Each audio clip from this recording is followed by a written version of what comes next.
नमस्कार विद्यार्थी मित्रांनो, भूगोल फस्सेम भूगोलशास्त्र परिचय या विषयाच्या आजच्या ऑनलाईन क्लासेसमध्ये आपण भूगोल विषयाचा अभ्यास करत असताना सूर्यकुलाचे स्वरूप कोणत्या स्वरूपाचे आहे, सूर्यकुलाची रचना आणि सूर्यकुलामध्ये कोणकोणते घटक समाविष्ट आहेत या संदर्भानं सविस्तर अभ्यास करणार आहोत। विश्वाच्या निर्मितीसंबंधी अजूनपर्यंत शास्त्रज्ञांना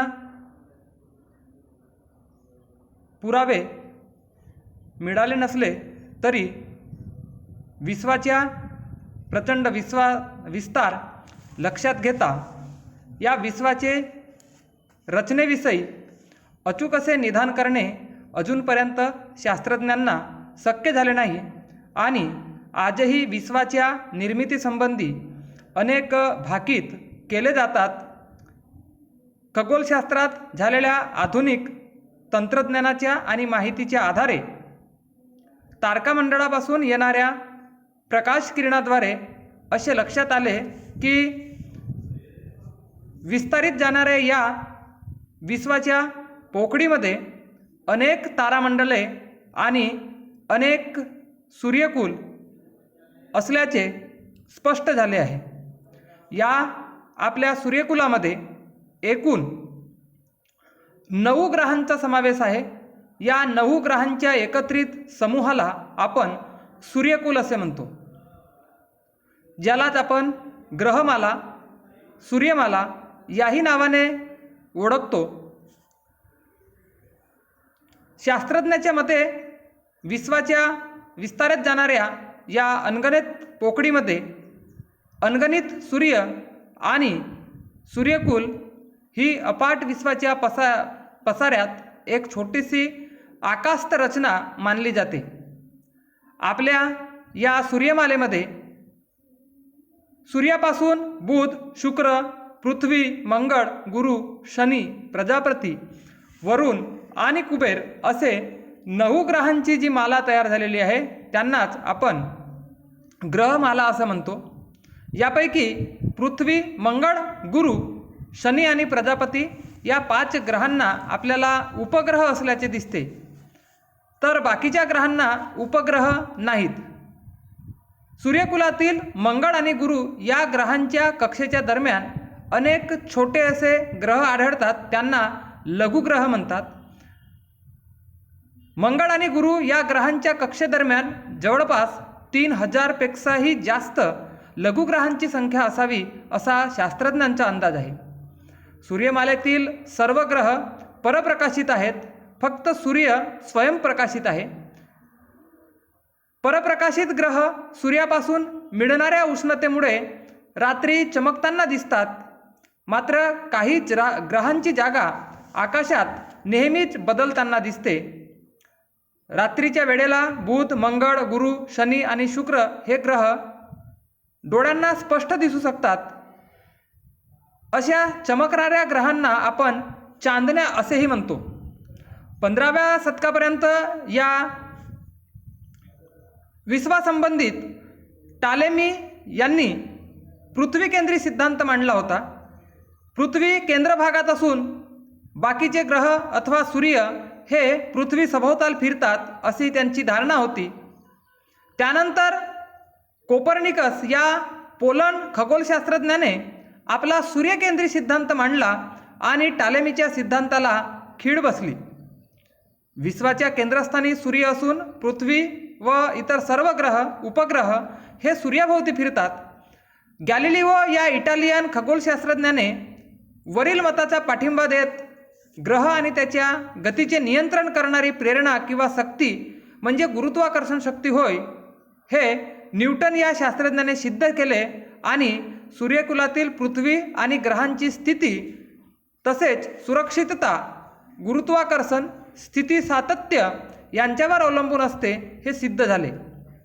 मग आज आपल्याला सूर्यकुलाचे स्वरूप किंवा सूर्यकुलाच्या रचनेमध्ये कोणकोणत्या घटकांचा समावेश होतो याचा एकंदरीत अभ्यास करत असताना आपल्या सूर्यकुलामध्ये आढळणारा पहिला महत्त्वाचा घटक म्हणजे ग्रह. ग्रह कशाला म्हणतात तर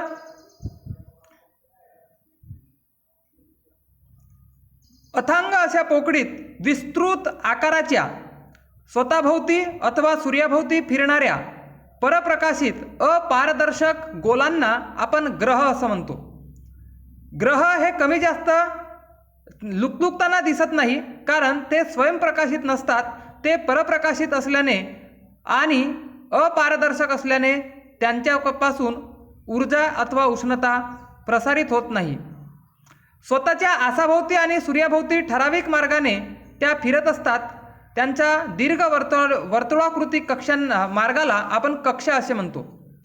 ग्रहांमध्ये बुध, शुक्र, पृथ्वी, मंगळ, गुरु, शनी, प्रजापती, वरुण आणि कुबेर या सूर्यापासून ग्रहांच्या असणाऱ्या अंतरानुसार वेगवेगळा क्रम लागत असतो. या ग्रहमालेमध्ये गुरु या ग्रहाला 12 उपग्रह, शनी याला 9 उपग्रह, युरेनसला 5, नेपच्यूनला 2, मंगळाला 2 आणि पृथ्वीला 1 असे उपग्रहांची संख्या असून प्लुटो, शुक्र, बुध या ग्रहांना एकही उपग्रह नसल्याचे दिसून येते. या ग्रहांमध्ये सगळ्यात मोठा ग्रह कोणता तर सगळ्यात मोठा ग्रह गुरु हा आहे आणि तो पृथ्वीपेक्षा जवळपास 1300 पटीने मोठा आहे. त्यानंतरचा दुसऱ्या क्रमांकाचा मोठा ग्रह शनी हा आहे. कुबेर या ग्रहाचा शोध 1930 साली आणि पासिडान या 10व्या ग्रहांचा शोध लागला. हे सर्व ग्रह सूर्याभोवती पश्चिमेकडून पूर्वेकडे भ्रमण करीत असतात.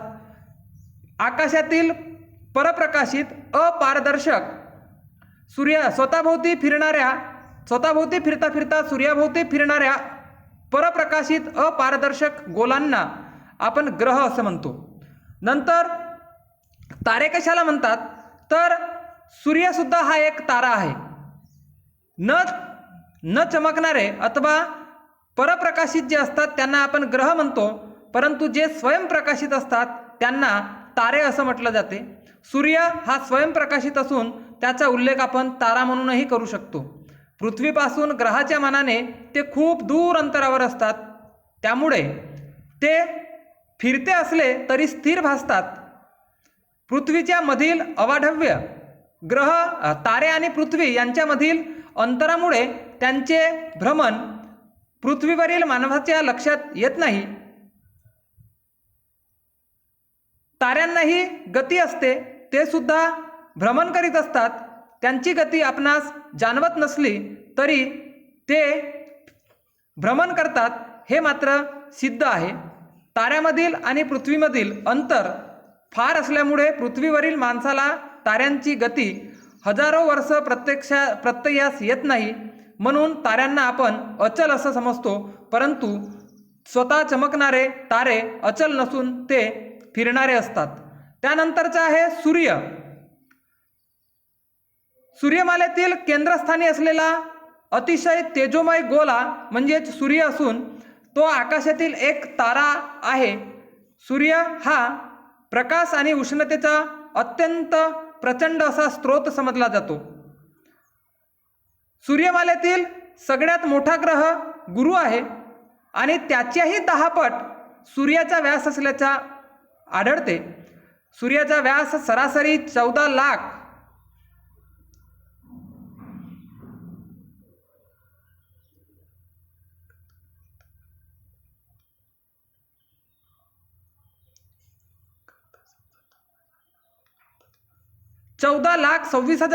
किलोमीटर एवढा आहे. सूर्य पृथ्वीपासून सुमारे 15 कोटी किलोमीटर दूर असून सूर्याचा व्यास पृथ्वीच्या 109 पटीने मोठा आहे. पृथ्वीपेक्षा सूर्य सुमारे 33,04,000 पट मोठा असून इतर ग्रहाप्रमाणे सूर्य आपल्या आसाभोवती 25 दिवसात एक फेरी पूर्ण करतो. म्हणजेच सूर्याचा स्वतःभोवती परिवलनाचा काल हा 25 दिवसाचा असून सूर्याच्या केंद्रस्थानी सुमारे 15 लाख अंश सेल्सिअस एवढं प्रचंड तापमान असल्याचे आढळते. सूर्याची गुरुत्वाकर्षण शक्ती पृथ्वीच्या तुलनेने 28 पटीने जास्त आहे. सूर्यापासून पृथ्वीला दर मिनिटाला 2 कॅलरीज दर चौरस सेंटीमीटर एवढी ऊर्जा उपलब्ध होत असते. सूर्यमालेतील पृथ्वी या ग्रहावरील सजीव सृष्टीचा दाता म्हणून जर कोणाचा उल्लेख होत असेल तर ते सूर्य हे होय. त्यानंतरचा घटक आहे लघुग्रह. लघुग्रह कशाला म्हणतात तर मंगळ ग्रह आणि गुरु ग्रह या 2 ग्रहांच्या कक्षेदरम्यान लहानात लहान आकाराचे गोल फिरत असतात. या लहान आकाराच्या गोलांना लघुग्रह असे म्हणतात. सर्वप्रथम सेरस या लघुग्रहाचा शोध लागला होता आणि त्याचा व्यास जवळपास 770 किलोमीटर एवढा होता. सुरुवातीस हा ग्रह सूर्यमालेतील 10वा ग्रह म्हणून ओळखला जात होता, परंतु स्फोट होऊन या लघुग्रहाचे असंख्य लहान तुकडे झाले आणि त्यालाच लघुग्रह असे म्हटले गेले. सर्वात मोठा लघुग्रह 770 किलोमीटरचा असून 1.5 किलोमीटरचा लहान लघुग्रह सर्वात लहान लघुग्रह ओळखला जातो. सूर्यमालेत 50,000पेक्षा अधिक लघुग्रह असल्याचे जाणवते.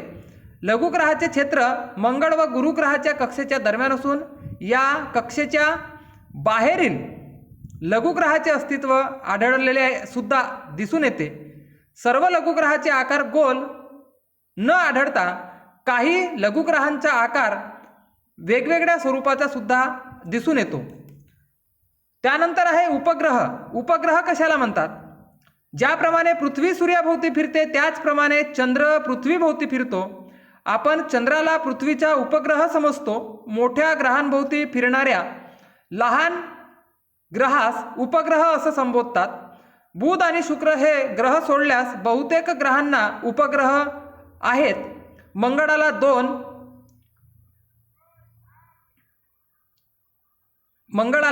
2 उपग्रह असून एकाचं नाव फोबोस आणि दुसऱ्याचा डायमस असं आहे. पृथ्वीचा उपग्रह असून चंद्र हा पृथ्वीचा उपग्रह असून त्याचा व्यास 2160 मैल असून पृथ्वीपासून तो जवळपास 2,40,000 मैल अंतरावर आढळतो.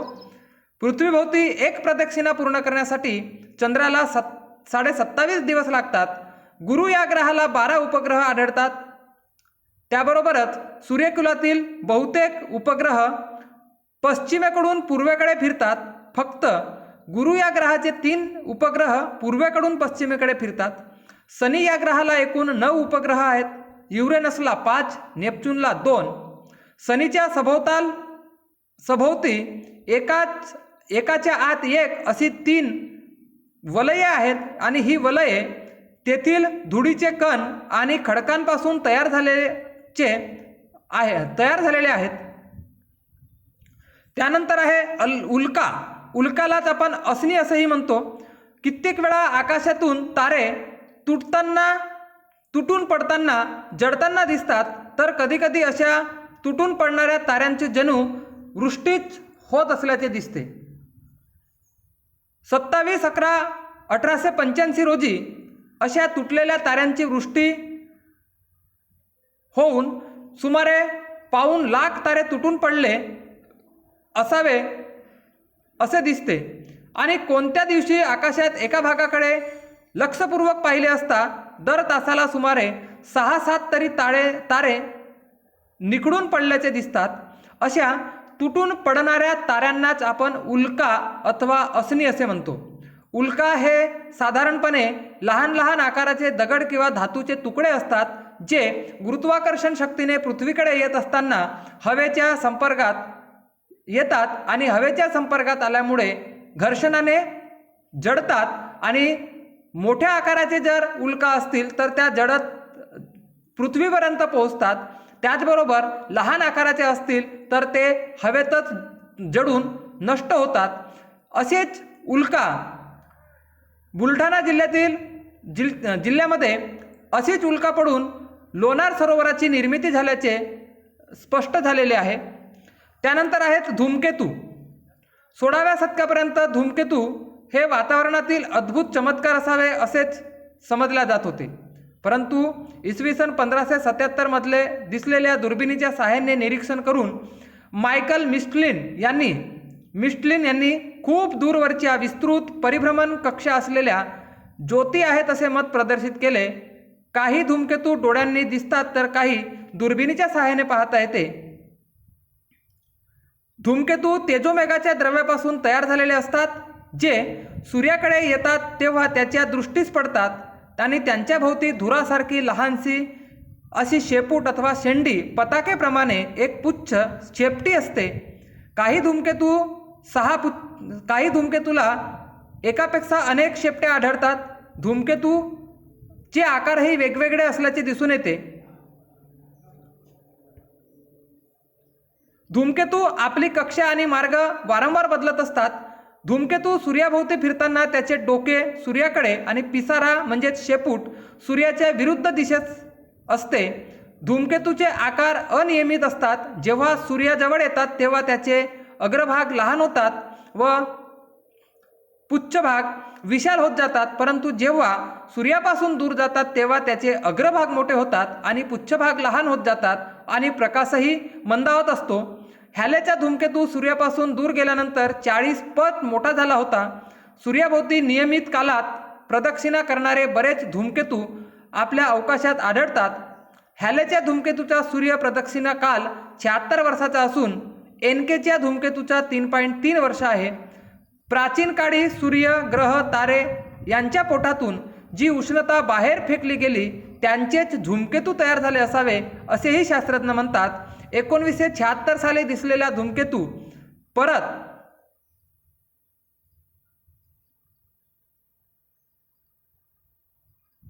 हॅलेचा धूमकेतू परत 1986 मध्ये दिसला होता आणि तो 1986 नंतर पुढील 76 वर्षाने पुन्हा आपला पाहू शकतो.